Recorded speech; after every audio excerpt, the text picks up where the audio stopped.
the audience who've been waiting years to see us do those songs.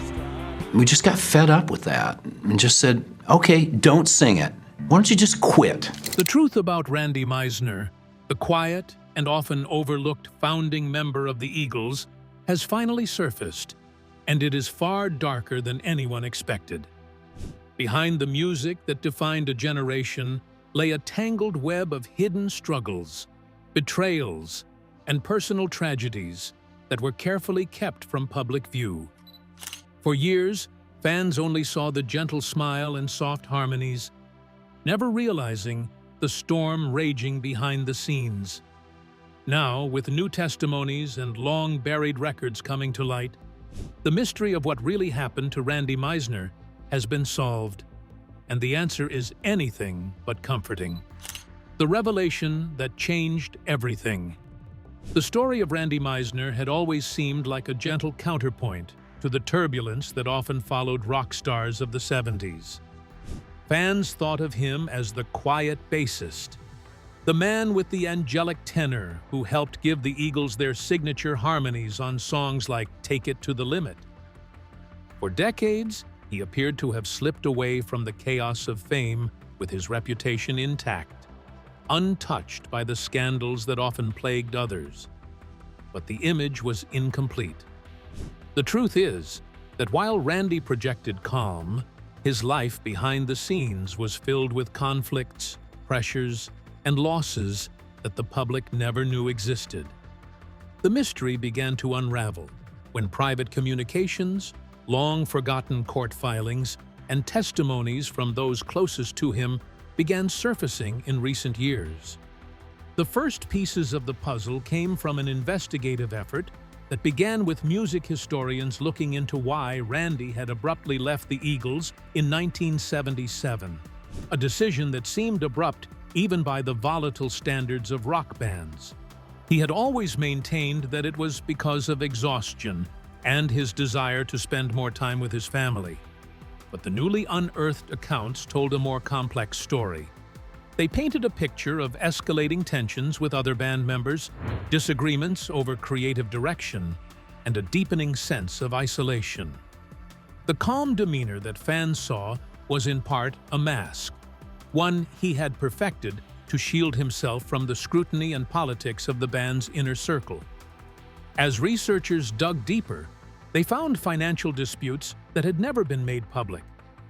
The band's meteoric success brought immense profits, but the allocation of royalties and credit for certain songs had been a source of quiet resentment. Several sources claimed that Meisner, despite being a founding member, felt undervalued both financially and artistically. There were moments where he reportedly questioned whether he was truly an equal partner or merely a replaceable part in a machine that was more about the brand than the individuals who had built it. These revelations reframed his departure not as a graceful exit, but as the breaking point after years of internal friction. More troubling still were the accounts of his mental and emotional state during these years. Interviews with those who had toured with the Eagles in the mid-70s described a man who, while deeply talented, was also deeply uncomfortable with the rock star lifestyle. The constant touring, the late nights, the industry parties, all of it clashed with his natural introversion and desire for a quieter life. This mismatch began to take a toll, leading to periods of anxiety and depression that were largely hidden from the public eye. When combined with the relentless demands of maintaining chart-topping success, the pressure became unbearable. The investigation also revealed that Meisner's life after leaving the Eagles was not the peaceful retreat it seemed. Although he pursued solo projects and occasional collaborations, his personal life was marked by tragedy, including the devastating loss of his wife. Court records and interviews with friends indicated that in his later years he struggled with both physical health issues and the lingering effects of those earlier emotional wounds. For many, the most shocking part was realizing that the man whose voice had brought so much joy to millions had spent so much of his life quietly enduring pain. What makes this revelation so unsettling is not just the hardships themselves, but the way they were quietly erased from the narrative for decades. It raises questions about how much of what we know about beloved public figures is real, and how much is a carefully curated image designed to protect both the person and the myth. For Randy Meisner, the myth was that of a gentle soul who walked away from the spotlight on his own terms. The truth is that he was pushed by circumstances, by people, and by a system that had little interest in his well-being once he no longer served its needs. The final piece of the mystery came from an audio recording, reportedly from the late 70s, in which Meisner confided to a close friend that he felt trapped in a life that didn't feel like his own. The recording captured a man wrestling with whether to sacrifice his health and happiness for the sake of music and fame. His choice to leave may have saved his sanity, but it also cost him a place in one of the most successful bands in history. It was a price he would carry in ways fans could never imagine. And as we now know, this decision and the forces that led to it were just the beginning of a chain of events that would shape the rest of his life. If the signs were there all along, why did no one step in before it was too late? Life after the spotlight. When Randy Meisner stepped away from the Eagles, the public narrative was that he had chosen peace over pressure.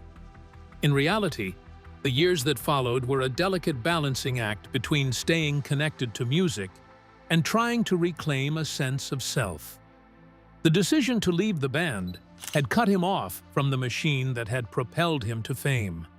And although it gave him breathing space, it also left him navigating an industry that often forgets its own quickly. For a time, he poured his energy into solo work, releasing albums that showcased his distinctive voice and songwriting ability. Yet, without the massive promotional power of the Eagles behind him, these projects reached a fraction of the audience he had once commanded. It was during this period that Meisner began to experience what many artists face when their peak years are behind them. Record labels that had once courted him now hesitated to invest heavily, uncertain whether he could still draw a crowd. Promoters booked him for shows, but the venues were smaller, and the budgets were tighter. Friends recalled that he still found joy in performing, but they could see the strain of having to rebuild an audience from scratch. He had the talent, but in an industry driven by image and momentum, talent alone was rarely enough. On the personal side, Meisner's life was marked by deep connections and equally deep losses. His family remained a central part of his world, and he spent more time with loved ones than he ever could during the relentless touring schedule of the Eagles. Yet, tragedy found him in ways that no amount of distance from fame could prevent. Health challenges began to emerge, some linked to the toll of years on the road, others simply the result of aging. And then came the kind of loss that reshapes a life entirely: the sudden and devastating death of his wife. Those close to him described this as the most shattering event he had ever faced, a blow from which he never fully recovered. Professionally, Meisner continued to be respected among musicians. His name carried weight in the industry, and artists admired both his contributions to the Eagles and his solo work. Occasionally, rumors would surface about possible reunions or special performances, but these rarely materialized, either because of his health or his reluctance to re-enter the kind of environment that had driven him away in the first place. There was a sense that Meisner was caught between worlds, too important to be forgotten, yet too weary to fully step back into the spotlight. Financially, there were periods of stability and times of strain. The royalties from his work with the Eagles provided a safety net, but disputes over credits and payments occasionally flared. These disputes never reached the front pages, but they lingered in legal filings and private negotiations, reminders of the complicated legacy he carried from his time in the band. For someone who had always seemed uncomfortable with conflict, the necessity of engaging in these battles was draining. By the late 2000s, Meisner had largely retreated from public life. He made occasional appearances, often at the urging of friends or for causes he cared about, but he no longer sought the attention that once came so easily. To some fans, his absence was a mystery, but to those who knew him, it was a deliberate choice to protect what remained of his health and peace of mind. The Randy Meisner they saw in these rare moments was still gracious, still capable of lighting up a room with his voice, but also more fragile, carrying the weight of years that had not been as kind as they might have been. The narrative that emerges from these years is not one of quiet retirement, but of a man constantly negotiating between his love of music and his need for self-preservation. It was a battle fought largely away from cameras and headlines, but it defined the final chapters of his life as much as his years in the Eagles ever had. And it was in this quieter, more hidden stage that the final and most troubling piece of the Randy Meisner mystery began to form. What happened in those final years, behind closed doors and away from the public eye, would turn the lingering mystery into a heartbreaking conclusion that no one could have predicted. The final descent. The final years of Randy Meisner's life were defined by a slow and painful withdrawal from the world he had once been part of so deeply. By this time, his health had deteriorated to a point where even casual public appearances required careful planning and emotional preparation. Friends described a man who still carried warmth in his interactions, but whose energy was limited, as if every outing took more from him than it gave back. This retreat was not just physical, it was emotional as well, shaped by grief, illness, and the psychological weight of living under a constant undercurrent of unresolved tensions from his past. The death of his wife had created a void that seemed impossible to fill. Those closest to him said the loss haunted his days, altering his routines and deepening a sense of isolation that had been building for years. Her absence was more than the absence of companionship. She had been a stabilizing force, someone who could keep him grounded when memories of the turbulent Eagles years crept in or when financial disputes threatened his sense of stability. Without her, the world seemed sharper, harsher, and far less forgiving. Around this time, the press began to circle again. The media, which had largely left him alone, picked up on whispers of disputes over his ability to manage his own affairs. Legal petitions surfaced regarding the control of his estate and finances, igniting speculation about whether he was being taken advantage of in his vulnerable state. While some coverage painted these proceedings as protective measures, others hinted at internal family conflicts and competing interests. Meisner, ever private, rarely gave direct statements, which only fueled the public's appetite for answers. The details of his daily life became murkier. Some accounts suggested he spent long stretches at home, avoiding contact outside a small circle of trusted people. Others described brief but emotional meetings with former colleagues and friends, where his voice would still carry that unmistakable tenderness, even as his body appeared more frail. These encounters left a bittersweet impression on those who saw him. They were reminders of what he had given to the world, but also stark indications of how far from that stage he had drifted. By now, the mystery of Randy Meisner had shifted from questions about his musical past to concerns about his well-being. The very fact that someone so integral to the soundtrack of the 70s could fade so quietly into the background felt like a reflection on the industry itself, an industry that celebrated its legends until they could no longer produce, then allowed them to fade into obscurity unless a scandal or tragedy brought them back into focus. When news finally broke about the depth of his health struggles and the legal battles swirling around him, It landed like a heavy weight on the fan community. People wanted to remember him for his soaring harmonies and the gentle presence he brought to a band often defined by bigger personalities. Instead, they were now forced to reconcile that image with a reality shaped by loss, illness, and contested control over his life in his final years.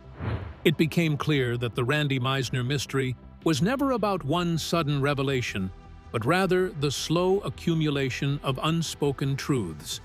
Each quiet withdrawal from the public, each missed opportunity to reconnect with fans, each legal filing and whispered rumor had been part of a larger picture. And once that picture came into focus, it showed a story that was undeniably tragic in its quiet unraveling. The most haunting part of all was that, even in his final decline, Randy Meisner remained largely out of his own narrative. Others spoke for him, made decisions for him, and shaped how the public would remember his last years. The chain of decisions. The forces that shaped the final chapter of Randy Meisner's life did not arrive all at once. They were the result of years of gradual changes, each decision building upon the last, until the course was set. For a long time, Randy had kept his personal affairs close, entrusting them to only a handful of individuals who had earned his loyalty over decades. Yet, loyalty can be both a shield and a weakness. And in Randy's case, it became clear that the people around him were not always aligned in their intentions. After his wife's death, Randy was left in an emotional state that made him more dependent on others for daily decisions and long-term planning. Friends noted that his once clear-eyed approach to his finances and career had softened, replaced by a willingness to sign off on arrangements without fully questioning the details. These were not the impulsive choices of a man chasing fast rewards, but the decisions of someone too weary to argue, too tired to manage the burden alone. As the years passed, the legal paperwork began to pile up. Trust documents, estate management agreements, petitions for conservatorship. To the outside world, these filings might have looked like the ordinary precautions taken to protect an aging musician. But when examined more closely, they revealed layers of complexity, overlapping claims, and shifting control over who had the final say in his affairs. Some saw it as protection, others saw it as positioning. The more control slipped from Randy's hands, the less visible he became. Appearances that were once occasional became rare, and rare moments became non-existent. The public's understanding of him was filtered entirely through second-hand accounts, and those accounts were often conflicting. One narrative painted him as being safely cared for, surrounded by people who wanted the best for him. Another, darker narrative hinted at isolation, decisions made without his full awareness, and the possibility that his trust had been misplaced. For those who had followed his career from the beginning, the contrast was staggering. This was the man whose harmonies helped carry one of the most successful bands in history, whose quiet charisma had earned him the affection of millions, and whose voice could still cut through a crowded mix with a softness that felt personal to each listener. Now, he was someone whose future rested in legal documents rather than musical notes, whose story was told in court filings rather than concert reviews. There were attempts to clarify the situation, but they often seemed to raise more questions than answers. Why had certain individuals gained such influence over his life? Why were financial matters handled in ways that left even seasoned observers puzzled? And why did so few people from his past step forward publicly to address it? Every answer seemed to open another door, another detail that complicated the picture rather than simplifying it. It was in this swirl of uncertainty that the final shape of the Randy Meisner mystery emerged. It was not a single shocking incident, but a culmination of choices, absences, and quiet transfers of control. The tragedy was not only in what happened, but in how it happened, with each step so gradual that it barely registered until the full weight of it was revealed. And as the truth became clearer, one question hung in the air, pressing harder with each passing day.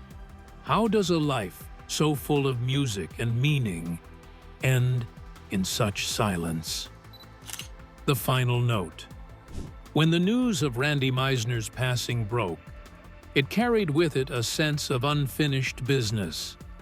The circumstances of his final years remained clouded by conflicting stories, legal disputes, and unanswered questions. Fans searched for clarity, but what they found instead was a portrait of a man both celebrated and shielded, present yet hidden. The music he left behind will always speak louder than the controversies, yet the quiet mystery surrounding his last days ensures that his story will never truly fade, leaving an echo that lingers long after the final chord. Randy Meisner's life was a tapestry of harmony and heartbreak, a blend of soaring success and shadowed endings.